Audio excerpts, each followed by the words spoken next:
Bom, pessoal, então agora a gente vai fazer finalmente o encerramento desse tópico aqui do Covid. Claro que, como eu já adiantei a vocês, ao longo do ano a gente ainda vai voltar a muitos assuntos, já que a questão ainda está bastante em aberto, né?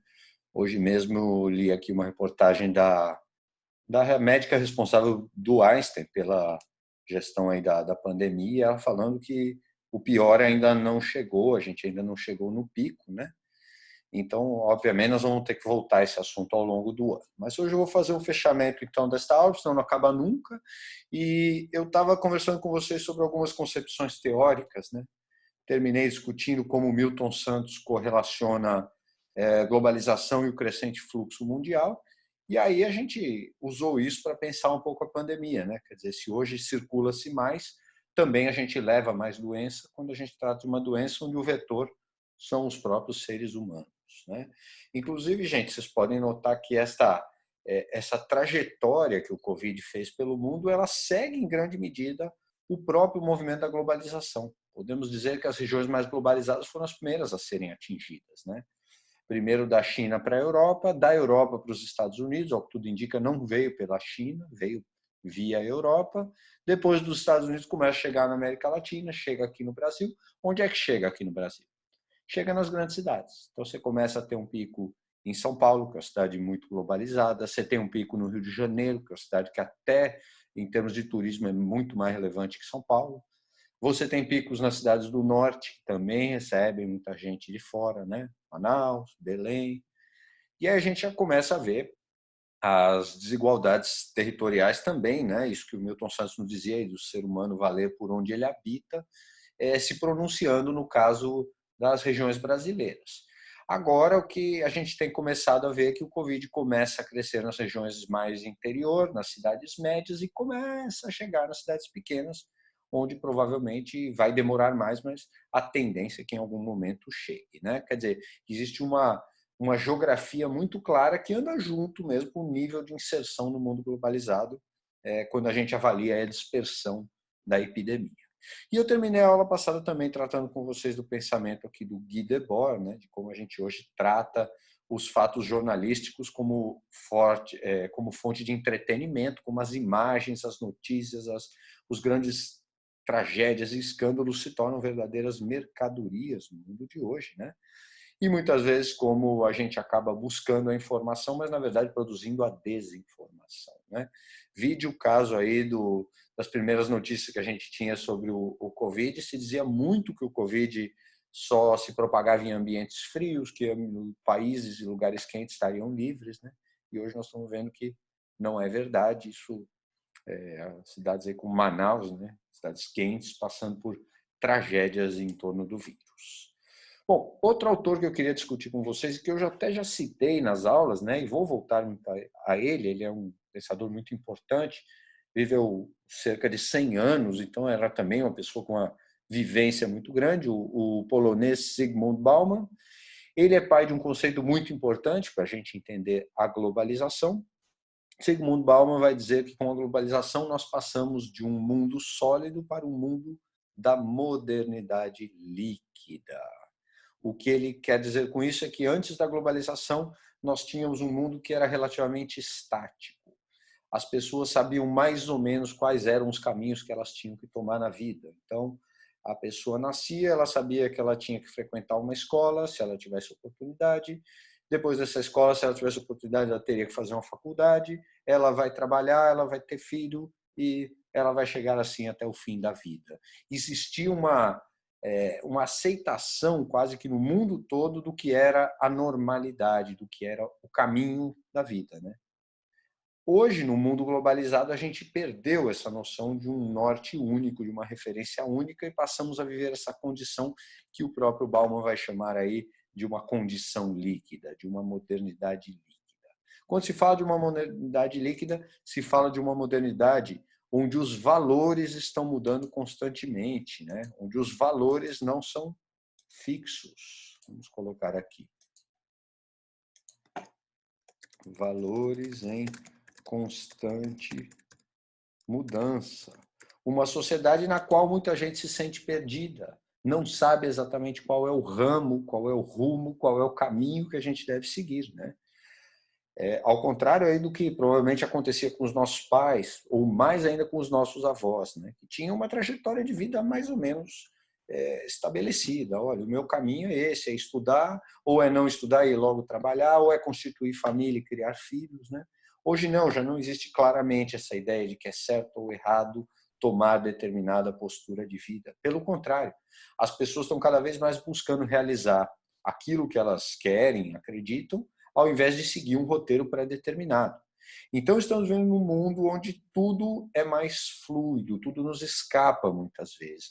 A gente não sabe mais qual vai ser o futuro, no que confiar. A gente vive um mundo de incertezas. Essa é a ideia maior da modernidade líquida, né? Talvez por isso a gente tenha hoje essa reação de buscar, em muitos países, o nacionalismo, o conservadorismo, ou a religiosidade como uma forma de ter algo sólido em que se apoiar, né? Não que o Zygmunt Bauman diga que isso é necessariamente ruim, tá? Ele está dizendo que isso é uma característica da nossa sociedade. E ele vai dizer que o aspecto mais importante deste mundo da modernidade líquida é que ele vai ser marcado por um avanço da globalização que vai colocar em conflito dois fatores que dificilmente se equilibram, que são a liberdade e a segurança. Deixa eu ver se consigo marcar aqui. Liberdade e segurança.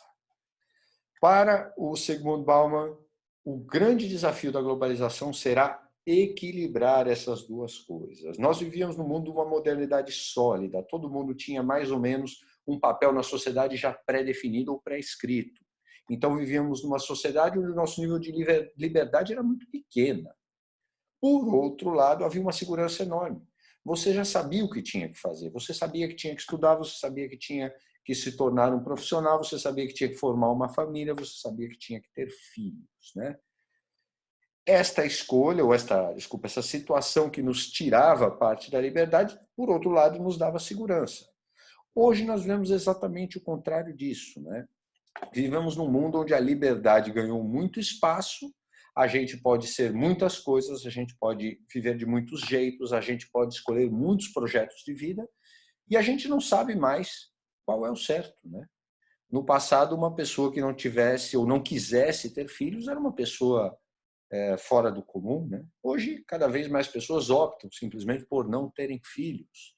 Ou, como a gente tem hoje, as novas formas de família, né? Cada vez mais complexas. Aquela forma tradicional da família, que era necessariamente formada por um homem, uma mulher e seus respectivos filhos, também é questionada. Então, estamos numa era onde a liberdade ganhou espaço, mas com isso também temos um sentimento de insegurança, né? Será que eu devo ou não prestar tal curso? Será que este é o meu futuro para sempre ou não é? Será que eu devo ou não ter filhos? Né? Uma decisão que mais à frente vocês talvez se questionem, né? Então, para Zygmunt Bauman não existe uma equação ou um equilíbrio ainda muito claro, ou um equilíbrio muito harmonioso entre liberdade e segurança, né? Mas Zygmunt Bauman acredita que, nos últimos anos, a gente vinha caminhando no sentido da liberdade.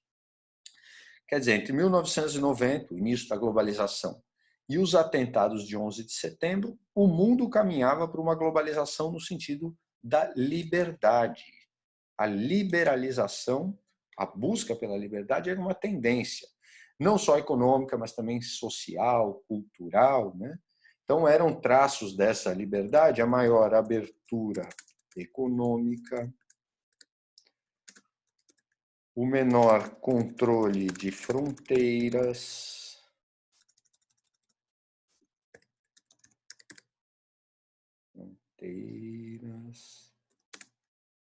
a maior circulação de produtos. Tudo isso era parte de um mundo mais livre, um mundo onde as fronteiras são menos controladas, onde as pessoas migram com mais facilidade, onde as informações circulam sem grandes barreiras, né? Então, a liberdade foi um valor que ganhou espaço no mundo globalizado, pelo menos na primeira década. Quando veio a situação a que vou me referir a seguir, 2001, os atentados de 11 de setembro, eles vão puxar uma reação violenta da política externa da maior potência do mundo, dos Estados Unidos, e esta reação é uma reação que vai no sentido da segurança. Então, aquilo que havia sido valorizado até então, que nos aproximava da liberdade, abertura, menor controle de fronteira, maior circulação de produtos, perde espaço para uma tendência a maior segurança. Quer dizer, a busca, pelo menos, por segurança, vai fazer com que a gente viva num mundo com mais controle, restrições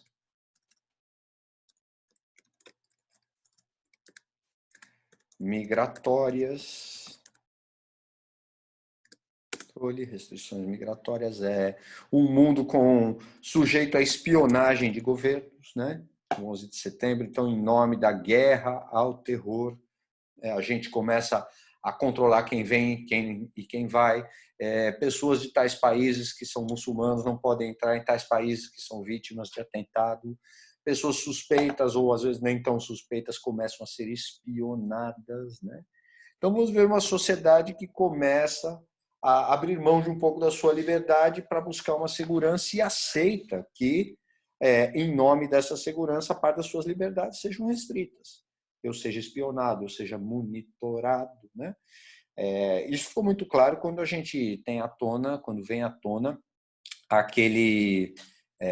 aquela agência americana chamada NSA, Agência Nacional de Segurança, que é 5 vezes maior do que a CIA atualmente, e investigava e espionava pessoas no mundo inteiro, inclusive presidentes de países, né? Angela Merkel, Dilma Rousseff, o presidente do México, num mundo em que os americanos tinham interesses nessa história toda da guerra contra o terror, mas sob o discurso de se proteger contra o terrorismo, frequentemente se passou por cima de outras questões importantes, né?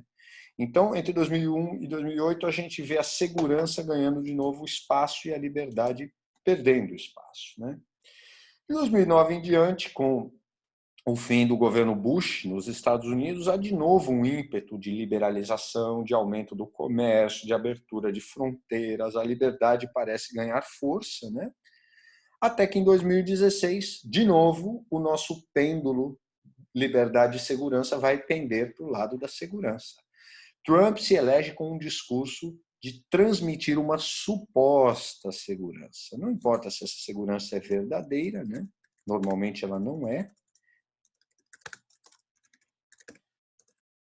Trump, na sua campanha, vai dizer que vai proteger os empregos dos americanos, que vai proteger a economia americana da concorrência chinesa e mexicana, que vai impedir que os imigrantes mexicanos entrem porque eles trazem armas, drogas e prostituição, que vai acabar com o tráfico de drogas no país, né? Quer dizer, é um discurso em prol da segurança. Eu vou proteger vocês. Eu sou um líder forte, eu vou adotar medidas radicais, muitas vezes, muitas nem foram adotadas ainda bem, mas o discurso de medidas radicais em prol da nossa defesa. E parte da população vai comprar isso, né? Não só lá nos Estados Unidos, né? Mas em outros países também, onde líderes que oferecem uma sensação crescente de segurança vão ganhar proeminência.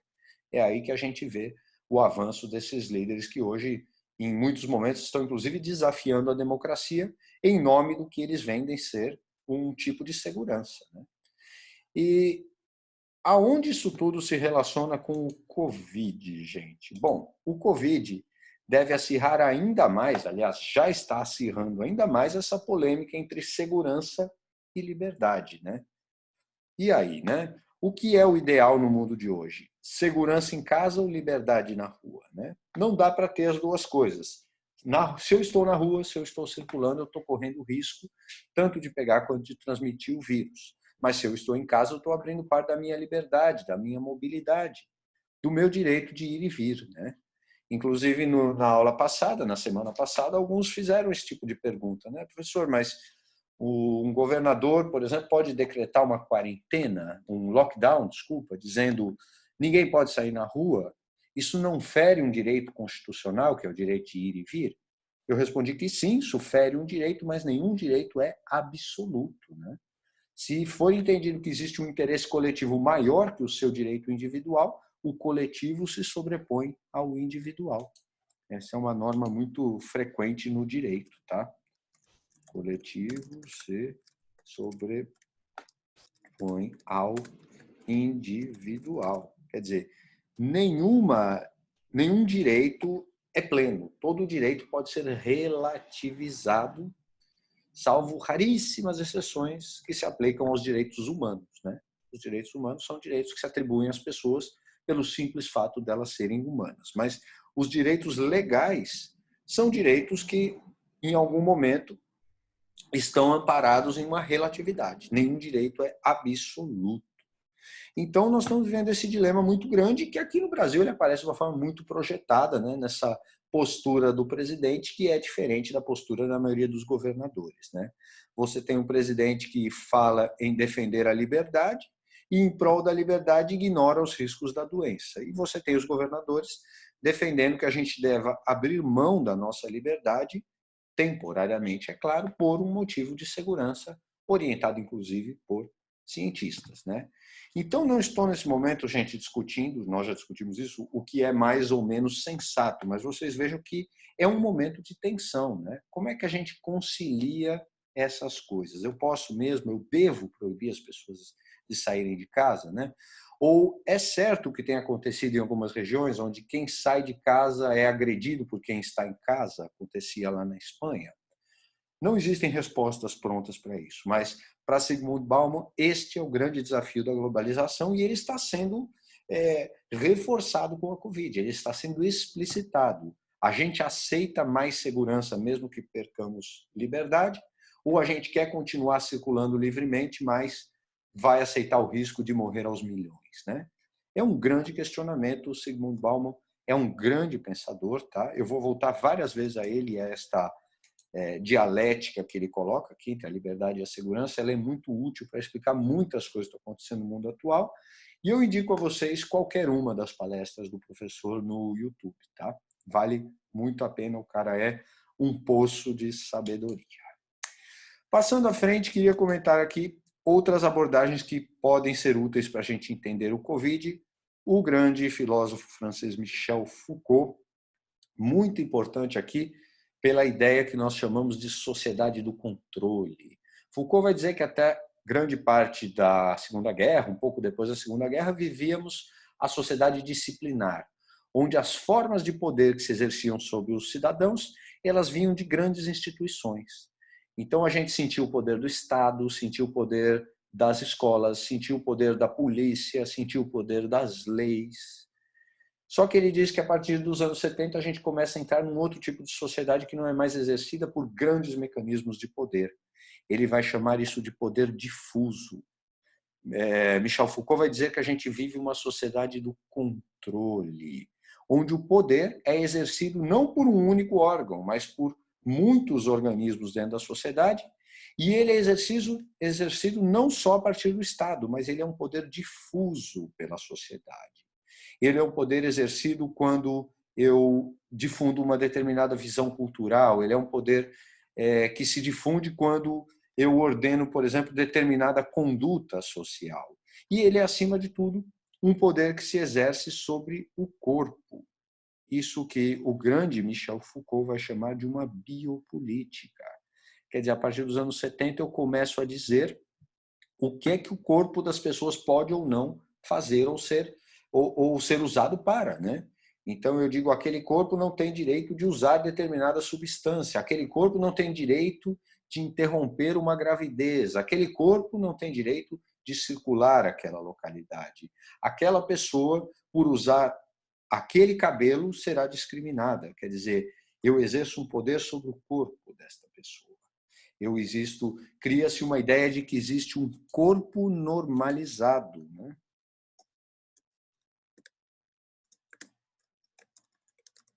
Quer dizer, existe um corpo que é normal. E cada vez mais a gente vê como isso é perigoso, né? A busca por uma norma, inclusive física, corporal. Nesse ponto, gente, o Michel Foucault vai falar muito do papel que tem a medicina social nesse conceito de biopolítica, né? Vem um médico e diz, olha, isto é ruim para a saúde. Quer dizer, então, que esse produto deve ser proibido? Eu não tenho direito de consumir algo pelo simples fato de que ela é ruim pela saúde, né? Ruim para a saúde. Quer dizer, o governo tem o direito de dizer o que eu vou fazer com o meu corpo, caso polêmico aí também do aborto, né? A interrupção de uma gravidez, de uma união homoafetiva, né? O Estado vem e diz, não, isso não vale, duas pessoas do mesmo gênero, da mesma orientação sexual, né? Então, cada vez mais o eixo do poder se desloca para o corpo. E com o Covid nós estamos vendo isso, uma tentativa crescente de controlar o corpo. Não que ela seja ruim, ela nasce com uma ótima intenção, né? A intenção é impedir que a epidemia se prolifere, mas eu cada vez mais monitoro o corpo das pessoas. Você está usando máscara? Você está com coriza? Você tem histórico de atleta? Né? Então, existe um corpo que, teoricamente, é o corpo ideal para se proteger contra o Covid. É claro que isso é uma grande fantasia, mas ela atua de uma forma extremamente autoritária sobre as pessoas. Né? É por isso que é muito importante o movimento crescente que a gente tem hoje de pessoas contestando essa normalidade do corpo, essa ideia de que existe um corpo certo. Né? Pessoas que querem, por exemplo, ter o direito de usarem roupas que não são um padrão comum, ou usarem um cabelo diferente, ou serem, por exemplo, acima do peso, né? Não serem normalizadas por algo que dita as leis do nosso corpo. Né? Então, Michel Foucault fala muito sobre isso, fala sobre como o poder hoje ele está espalhado pela sociedade e com a Covid a gente começa a ver isso claramente aplicado ao corpo das pessoas. Né? E essa ideia do poder exercido sobre o corpo vai inspirar também esse genial filósofo de Camarões, né, camaronês, chamado Achille Mbembe, que tem um livro lindo, maravilhoso, chamado Crítica da Razão Negra, que é este livro que está nas mãos do Achille ali. E este cara vai dizer o seguinte, em concordância com outros autores. O capitalismo, originalmente, se alimentava da exploração do trabalho. Aquele capitalismo descrito pelo Marx, que você estudou, inclusive, comigo. Né? Então, eu contrato um trabalhador, pago a ele um salário, mas ele gera mais valor do que ele custa. Então, ele gera mais valia e eu fico rico, quer dizer, eu opero a partir da exploração do trabalho alheio. Só que ele, seguindo outros autores, o Achille, vai dizer que, na verdade, a gente vive um capitalismo atual, um capitalismo que é diferente, que não opera mais pela exploração, mas sim pela exclusão. Porque cada vez mais nós temos pessoas que estão fora do mercado de trabalho.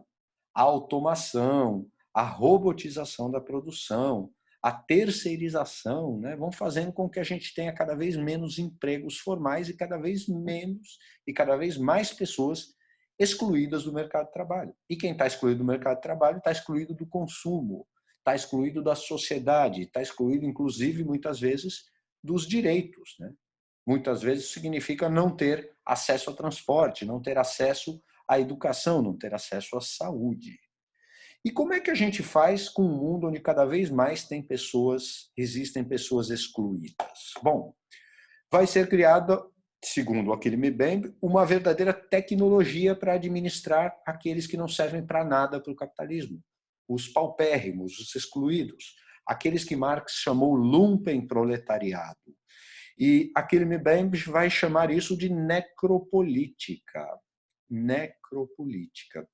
Necropolítica significa uma política para decidir como vai ser gerido o corpo daqueles que não estão incluídos na sociedade. Ou seja, como é que eu vou tratar com aqueles que não têm direito aos seus direitos, não têm acesso aos seus direitos universais básicos. As pessoas que são tão pobres que não têm emprego, não têm moradia, não têm saneamento, e elas são cada vez mais numerosas, né? Resultado, os estados começam a decidir quem vai viver e quem vai morrer. Isto é uma necropolítica. Então, quando eu tomo uma atitude como dizer nós não podemos fazer uma quarentena porque isso vai atrapalhar a economia, e eu estou sendo pressionado por empresas de vários tamanhos, eu opto por assumir que muita gente vai morrer. E se eu deixar o Covid correr solto num país, né? Se eu não tomar nenhuma medida de isolamento, quem são as classes e grupos mais atingidos? A resposta é bastante óbvia, mas agora ela fica evidente em termos, inclusive, de dados. Né? Segunda-feira, o Banco XP, que hoje pertence ao Itaú, publicou um relatório concluindo que o Covid é uma doença plenamente controlada entre as classes A e B, ou seja, entre os mais ricos, que são justamente quem tem algum dinheiro para investir em operações do Banco XP. Por outro lado, as classes C, D e E, os pobres estão à sua própria sorte, estão entregues a uma política errática e que não tem o menor plano de como conter a epidemia. O que nos leva a crer que muitas vezes há uma certa intenção deliberada nisso, né? Deixar essa população imensamente pobre e que já não serve ao capitalismo morrer, esquecida à míngua. É o que a gente tem visto acontecer aí com os usuários de droga, é o que a gente tem visto acontecer no sistema prisional brasileiro com a chegada do Covid, né?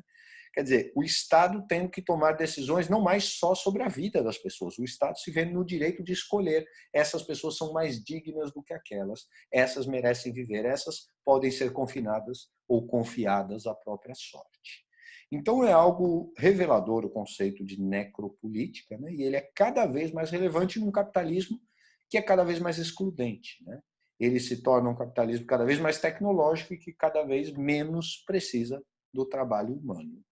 Então, daí a contribuição brilhante do Achille Mbembe, seguindo algumas das ideias do próprio Foucault. Bom, passando mais à frente, temos outros dois teóricos importantes que vão ser lembrados nesta hora. Um deles é um francês chamado Thomas Piketty. Thomas Piketty é muito importante porque ele vai nos dizer que o mundo de hoje vive uma situação de desigualdade quase inédita na história humana, né? Ele diz que poucas vezes na história a gente viveu uma desigualdade tão grande, e as últimas vezes que a gente viu a desigualdade tão grande, nós fomos parar em duas grandes guerras mundiais. Foram os dois únicos momentos que a gente teve uma desigualdade, uma disparidade entre ricos e pobres tão grande como a gente tem hoje, no pré-Primeira e no pré-Segunda Guerra. E alguns anos atrás, o Thomas Piketty chamou a atenção do mundo ao publicar o maior estudo recente sobre o tema da desigualdade, que é O Capital no Século XXI, um livro bastante extenso, onde ele justamente discute por que a gente está vivendo uma hiperdesigualdade e, acima de tudo, quais são os riscos dessa hiperdesigualdade, né? Para Thomas Piketty, a desigualdade em si não é um problema. Ele não é um comunista, ele não é um revolucionário, só que ele nos alerta que a democracia, que a desigualdade, levada ao extremo, torna-se uma ameaça à própria democracia e ao próprio capitalismo, né? Portanto, a gente pode notar que a desigualdade é algo que permeia de forma muito perceptível os impactos da Covid, né? A mortandade da Covid, como disse a vocês, varia muito de cidade para cidade, de região para região, de classe para classe. Acabei de mostrar aí a história de como o Banco XP vê uma epidemia controlada dentre os seus clientes, embora a grande massa da população que não esteja entre as pessoas em condições de ser cliente XP seja completamente esquecida da sociedade, né? E segundo Thomas Piketty, uma crise como essa que nós estamos vivendo é um grande momento para a gente repensar estratégias para combater a desigualdade.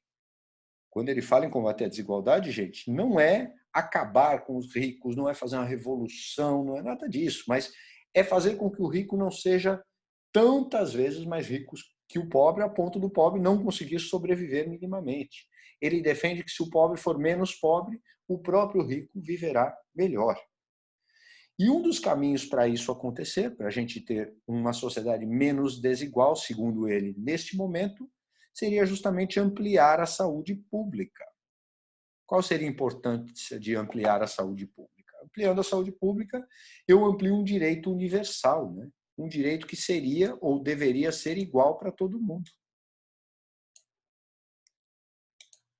Vou ver se eu consigo desenhar aqui, gente. Então, vamos pôr aqui um direito universal.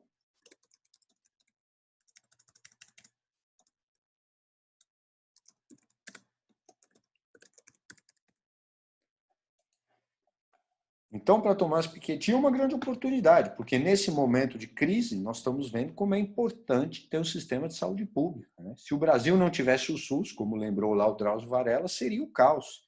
Então, um ótimo momento para a gente notar, puxa, como é importante ter uma saúde pública. E que bom seria se ela fosse maior, e não só o pobre não sonhasse em ir para o plano de saúde, mas ao contrário, o rico pudesse não ter plano de saúde e usar também a saúde pública, né? Esse é um dos motivos pelo qual o NHS, o Sistema de Saúde Pública britânico, é tão importante e tão elogiado no país, apesar dos problemas. Praticamente não há saúde privada. Os ricos usam os mesmos hospitais que os pobres e, por isso, pressionam incisivamente os seus governos, né? Inclusive, vocês viram lá o Boris Johnson, primeiro-ministro, que teve uma Covid bastante forte, né? Chegou a ficar dias na UTI.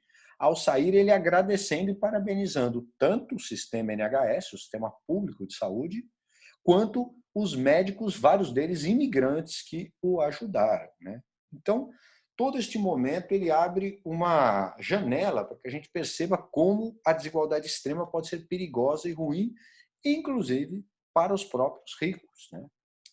E como é que a gente pode fazer para financiar um Estado maior que possa, por exemplo, oferecer saúde pública ou que possa diminuir a desigualdade? Bom, o caminho passa necessariamente por algum tipo de reforma que atinja o andar de cima das sociedades, a taxação de grandes fortunas, né? O Brasil tem hoje quase 1,5 milhão de pessoas cuja renda média mensal supera R$ 140.000 por mês, tá? Da pessoa por mês. Se essas pessoas pagassem mais imposto, ao invés de ganhar pelo menos 140, elas ganhariam 120, continuariam muito bem de vida. Só que seria muito dinheiro na mão de ações públicas que a gente podia investir em saúde, em educação, em programas sociais, né? Aqui no Brasil, nesse sentido, inclusive, vem crescendo muito o movimento de apoio a um senador bastante conhecido, que defende um projeto de renda mínima. Ele defende que todo brasileiro deveria ter direito a uma renda mínima. 1.000, 2.000, 3.000 reais. Não sei exatamente qual seria o valor, mas desde o mais rico até o mais pobre, como uma forma de garantir que você nunca tenha uma sociedade tão desigual que ela se torne caótica, que ela se torne perigosa, que ela se torne nociva e perigosa até para as próprias classes dominantes, né? Inclusive, já existe uma cidade no Rio de Janeiro que adota um projeto de renda mínima. Todo habitante da cidade tem direito à renda mínima, inclusive os ricos. Só que para você ter a renda mínima, você tem que ficar numa fila, preencher uma série de documentos. Não é uma renda muito grande, cento e poucos reais. Então, muita gente simplesmente que tem um pouco de condição não vai pegar essa fila, né? Só que você cria aí um direito que é universal. Esse é o mesmo argumento, gente, vocês vão passar por esse debate, que tem sido usado para defender a universidade pública no Brasil. Tem gente que defende que a universidade seja paga no Brasil, porque diz, hoje na universidade só entra rico, o que é uma mentira, né? Cada vez mais as classes médias e pobres estão entrando na universidade. Sim, há muita gente rica também que entra, né? Mas imagine que perigo você cobrar a mensalidade. Logo você vai ter um conjunto de alunos que vão começar a se distinguir. O aluno que paga e o aluno que não paga. O aluno que paga achando que tem mais direito do que o que não paga. Por isso é muito importante quando a gente tem serviços que são realmente universais, que tratam as pessoas igualmente pelo fato de elas serem cidadãs, independente se elas são ricas ou pobres.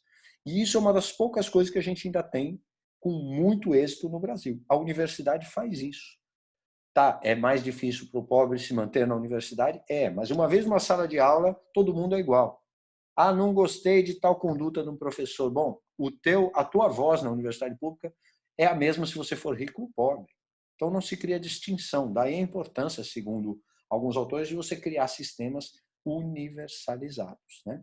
E aí o dinheiro para isso sairia de impostos cobrados das pessoas realmente mais ricas, tá? Realmente mais ricas. Não estou falando de um pouco mais ricas. Isso seria uma distorção grave. Então, essas são as ideias do Thomas Piketty. E, finalmente, eu vou citar essa autora portuguesa de língua portuguesa, mas que está entre o Brasil e Portugal, a brilhante Djamila Ribeiro. Ela é famosa por um conceito que acho que vocês discutem, que é o conceito de lugar de fala, né? E desde que começou a pandemia, e se diz que existe um suposto conflito entre a economia e a saúde das pessoas, ela vem alertando que uma coisa não se separa da outra, né? Inclusive, ela vem alertando que as políticas que a gente tem adotado hoje, elas são muito razoáveis para a classe média e média alta, mas as periferias não vão conseguir cumprir a mesma quarentena que as classes médias, né? Uma coisa é estar confinado numa casa com mais 2 ou 3 pessoas. Outra coisa é estar confinado em um único cômodo, com um único banheiro, com 8 pessoas, né? Quase 30% dos brasileiros vivem em mais de 6 pessoas em casa. Imagina este confinamento. O que nos leva a crer que a mortandade nas periferias será muito grande, inclusive subnotificada. Mas já começamos a ver, né? Em várias áreas do Rio de Janeiro e de São Paulo, os casos de Covid estão começando a surgir com grande velocidade e muitas vezes as pessoas são enterradas antes de você ter um exame, né? A gente começa a ter o medo de que essa pandemia gere uma quantidade enorme de óbitos não reconhecidos, né? E no final, mesmo a gente tendo um número alto de mortes, ele ainda seja muito abaixo do número verdadeiro, do número real. Foi também a Djamila Ribeiro que chamou a atenção para um fato importante. Logo que foi decretada o confinamento social, nós começamos a ter um pico de denúncias de violência contra a mulher e contra as crianças, né?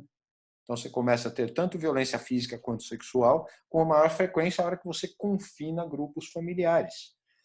Mostrando que no Brasil de hoje, onde existe um discurso de que a família é necessariamente uma organização virtuosa, deve ser sempre questionado. Já que hoje, mais da metade dos casos de violência contra a mulher, ou estupro, ou contra a mulher ou contra a criança, acontecem dentro do próprio lar e são cometidos por algum familiar, por um tio, por um primo, por um padrasto, por um pai, por mais absurdo que possa parecer, ou por alguém próximo, um vizinho, né? Quer dizer, se para a maioria das pessoas de classe média, média alta, estar em casa, de certa forma, é algo seguro, para muitas pessoas nas regiões periféricas, estar em casa é praticamente impossível, além do nível de insegurança, é estar exposto ao risco, é estar exposto à opressão de gênero, e a Djamila Ribeiro observa e aponta essa questão muito bem há muito tempo, tá?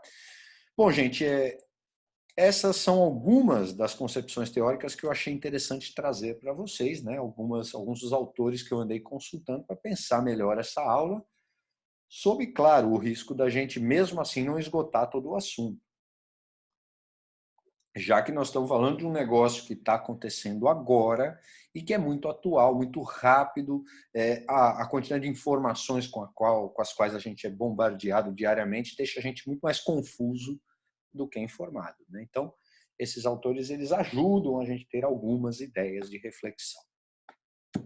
Para fechar, gente, algumas perspectivas do mundo pós-Covid, né? Bom, primeira coisa importante, a extensão do Covid é incerta. Não sabemos quanto tempo vai durar. Vimos o caso da China, que de forma relativamente rápida conteve os casos e agora luta para não sofrer uma segunda onda, né? Quer dizer, tem havido uma tendência de retomada dos casos na China. E no mundo todo a gente está vendo aí uma oscilação grande das curvas de contágio e também de mortandade, né? Vários países europeus que tiveram picos expressivos começaram agora a estabilizar as taxas e, preocupados com a economia e mesmo com a saúde individual das pessoas, iniciaram processos de relaxamento, né? Semana passada a Alemanha, a França, começaram o desconfinamento, Portugal, que já tinha conseguido conter os casos, né? Só que em várias dessas localidades já começam a haver indícios de que há uma retomada no crescimento dos casos. Então ninguém sabe muito bem se esse desconfinamento, que está sendo feito de forma muito lenta, se ele vai continuar, né? Vários autores têm dito o seguinte: fazer o confinamento é muito mais fácil que terminar o confinamento, né? Então é muito difícil. Eu vejo vocês todas as semanas me perguntam, pô, e o vestibular, e o ano letivo, e o Enem, né?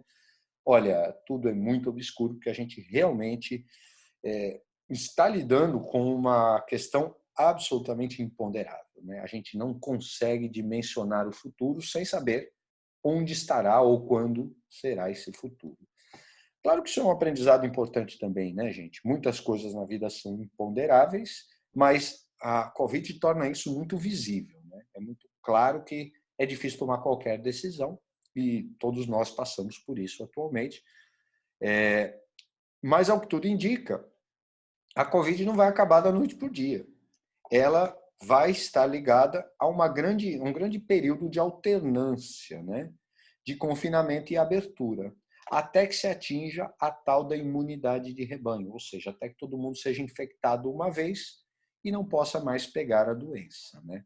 Agora, isso pode demorar e isso tem que ser feito gradativamente, porque vocês lembram que eu falei lá no começo da aula. A doença nem é tão letal assim, mas como ela infecta muita gente ao mesmo tempo, ela sobrecarrega o sistema de saúde. Então, essa imunidade tem que ser conseguida aos pouquinhos, né? Sugiro a vocês aquele documentário Explicando, do Netflix, tem um sobre o Covid, e ele fala um pouco da gripe espanhola em 2 cidades americanas. O gráfico de uma delas que fez confinamento, lentamente crescem os casos e lentamente eles diminuem. Outra cidade que não fez confinamento, ela tem um pico enorme, muita gente morre e logo se atinge a imunização de rebanho e a cidade fica livre, só que às custas de uma mortandade muito mais elevada. Então, essa seria a pior estratégia, por isso a gente vai buscar uma imunidade de rebanho gradativamente.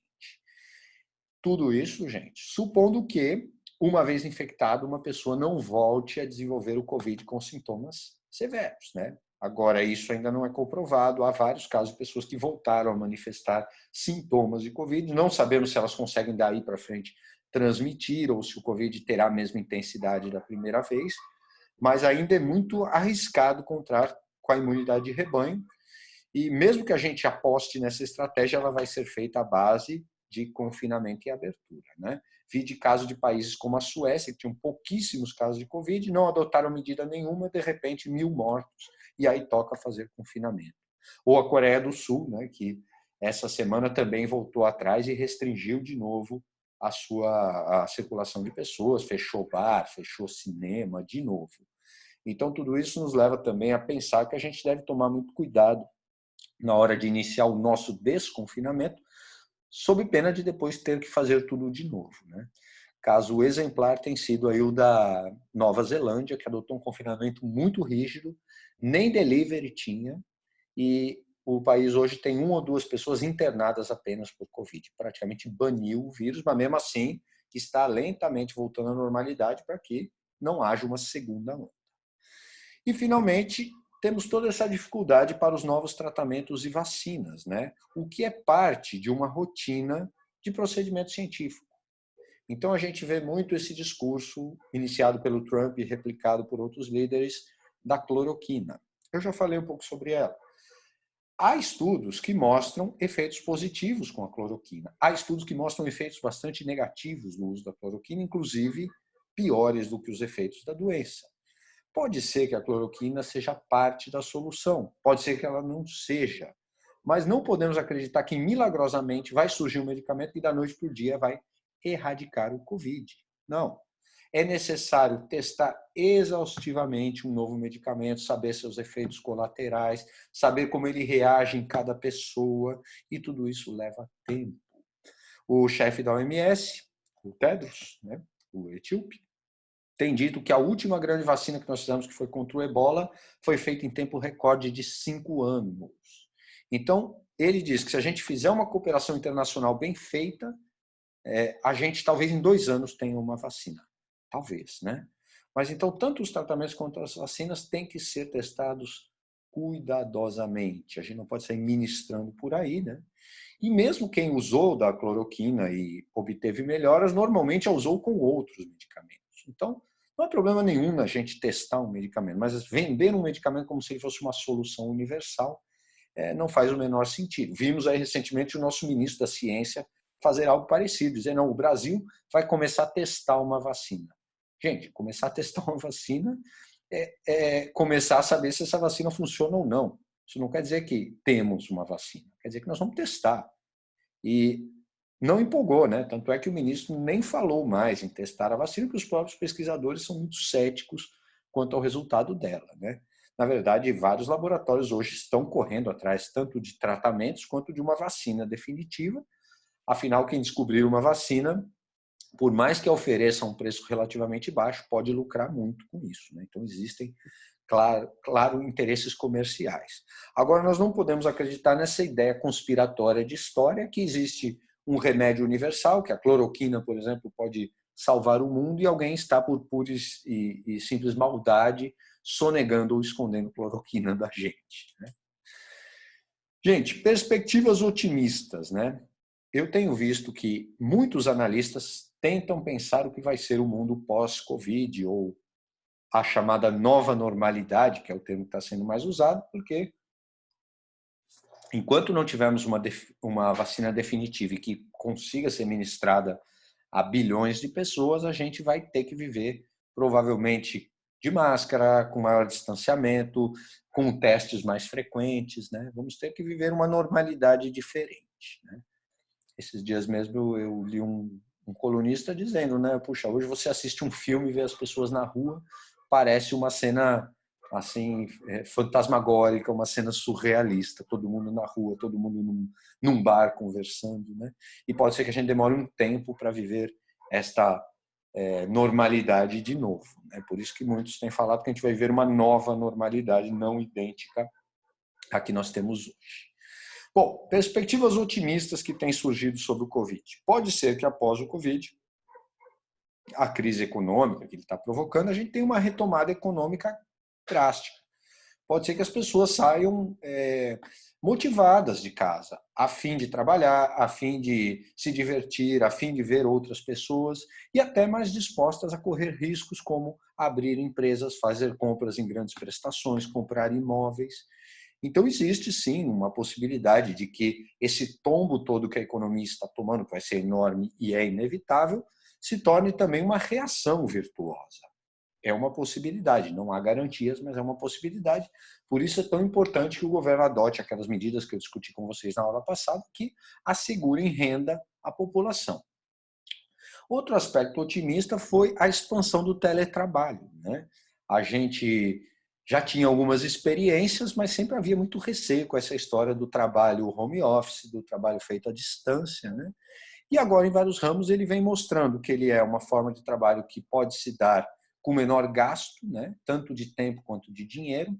Então, coisas que antes eu gastava gasolina, eu gastava passagem de ônibus, eu gastava tempo, eu talvez não precise. E uma crescente produtividade, né? Muita gente está conseguindo produzir mais em casa do que produzia no trabalho. Os tribunais de justiça, por exemplo, têm relatado isso, né? Aumento da produtividade. O cidadão que é juiz em São Paulo, ao invés de perder 2 horas por dia no trânsito, ele está em casa, trabalhando melhor, né? É claro que isso é limitado a alguns setores, nós bem vimos isso, né? A quarentena e o Covid nos deixam muito claro como é importante ainda a dimensão concreta da vida, a dimensão material, né? Então, vou colocar aqui só para a gente lembrar a importância da dimensão material da vida. Você vê os seus amigos pela rede social, você fala com eles pelo Zoom, mas não é igual estar com eles.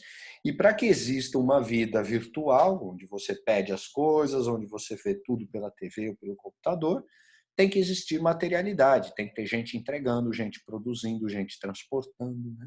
Então, é claro, o teletrabalho não vai eliminar o trabalho do caminhoneiro, não vai eliminar o trabalho do agricultor, mas ele pode mudar as relações de trabalho envolvendo nós, professores. Estava vendo lá os escritórios da Faria Lima, né, que estão todos em home office, com grande eficácia. Então, muitas empresas já especulam sobre a possibilidade de não voltar a terem escritórios físicos ou diminuírem muito esses escritórios físicos, né? Então, esta pode ser uma consequência positiva. Outra consequência positiva pode ser isso aqui, né? As pessoas enxergarem o peso que a ciência tem. E isso, no caso brasileiro, talvez seja mais gritante, porque nada leva a crer que o Covid não vai deixar muita vítima no Brasil, né? O governo insiste, principalmente o governo federal, em negar o que a maior parte da comunidade científica tem dito. Estamos diante de um vírus perigoso, de rápida propagação, e a forma mais eficaz, barata e rápida de contê-lo é com distanciamento e confinamento social. Estamos vendo não só o presidente, mas um grupo grande dos seus apoiadores negando o que é o papel da ciência, né? E, bom, negar o papel da ciência em outras situações não é novidade, mas em outras situações as consequências são menores, né? Você acreditar que a ciência não provou a esfericidade da Terra, que a Terra é plana, bom, tudo bem, não tem nada de tão perigoso nisso, né? Agora, quando eu começo a acreditar que as vacinas, na verdade, não me protegem, elas me inoculam uma doença e eu não dou vacina para o meu filho, aí eu começo a ter uma consequência grave de negar a ciência. E nós estamos vendo isso acontecer aqui no Covid, do ponto de vista do governo federal. Claro que existe aí também uma estratégia, né, de confronto com os governadores, que têm andado no sentido contrário, na sua maioria, mas dessa vez é pouco provável que o descaso com a ciência não deixe marcas, né? A gente está vendo que a cada dia cresce o número de infectados, a mortandade cresce, a pressão sobre o sistema de saúde se acelera, né? E até agora não vemos o governo enfrentar a coisa de uma forma realmente pautada pela ciência. Ainda que exista uma boa vontade do ministro, talvez, né, ou mesmo do anterior, cada vez menos nós vemos essa disposição, mas o desprezo pela ciência, infelizmente, tende a cobrar o seu preço, e dessa vez um preço alto em termos de vidas. Bom, existe ainda uma outra perspectiva otimista, que é a ideia de que a gente talvez vá viver uma tragédia muito grande no Brasil, que será horrível, mas que isso vai nos alertar para alguma coisa importante, não só no Brasil, mas no mundo, que é a ideia de que nós estamos ligados por alguma coisa maior. Não estou falando de coisas sobrenaturais, estou falando de uma comunidade de destino. Quer dizer, quando surge uma epidemia como essa, todos nós, seres humanos, corremos riscos, né? Então, isso pode ajudar a nos criar uma sensação de pertencimento, de empatia, de alteridade, de me reconhecer no outro, né? Eu começo a ter mais claro que eu não vivo sozinho numa sociedade, eu estou vinculado à sociedade que eu estou no nível local, no nível nacional e mesmo no nível global. E pode ser que uma grande tragédia coletiva sirva, então, para unir o povo, seja dentro do país, seja do ponto de vista do mundo, né? A Segunda Guerra fez isso com os europeus, né? A tragédia coletiva aproximou a Europa, fez franceses e alemães abandonarem as hostilidades. Espero que a gente não precise de tantos mortos para chegar a uma conclusão semelhante, né? Pode ser que essa oportunidade venha em cima, é claro, da tragédia que se avizinha aí com o avanço dos números da Covid. Entretanto, há muitas perspectivas pessimistas, algumas que cabe a gente destacar. Pode ser que a economia retome muito lentamente, né? Os efeitos da perda de renda são grandes e o Brasil já vinha numa economia cambaleante, então vale para o Brasil e para outros, mas no nosso caso parece ser mais sério, né? Muitos economistas duvidam que a gente vai conseguir fazer uma recuperação rápida. Há o risco de que a gente tenha um aumento da intolerância, né? Cada um tenda a se isolar mais sozinho ou entre o seu único grupo, né? Então, a história lá da Bélgica, né, que instituiu uma política de bolhas, quer dizer, cada pessoa tem direito a conviver com só mais 4 pessoas, mas pode ser que isso não venha por lei, venha por opção, né? Eu evito conviver com quem eu não conheço por medo de propagação de uma doença, o que é péssimo, claro. Isso vai me fazendo com que a gente fique confinado num único grupo que muitas vezes pensa como a gente, e a gente vai ficando avesso a conviver com outros grupos que pensam diferente, né? Há o risco de xenofobia, essa é a doença do chinês, né? Essa é a doença do estrangeiro, né? Aí você começa a ver imagens como essa aqui, a Índia dando banho de desinfetante em imigrantes. Quer dizer, o mito de que a doença ela é culpa de um certo grupo, ela está ligada a um grupo, ou no caso do Brasil, um país racialmente desigual, né? Você daqui a pouco vai começar a ter uma ideia de que é a doença de determinados grupos, né? E aí você começa a criar, inclusive, uma segregação de caráter sanitário, né? As pessoas ditas limpas e as pessoas ditas impuras. Quer dizer, a ideia de ter ou não predisposição ou estar exposto ao vírus se torna também uma medida de valor moral, né? Quer dizer, essa pessoa é limpa, essa pessoa é suja, essa pessoa é impura, né?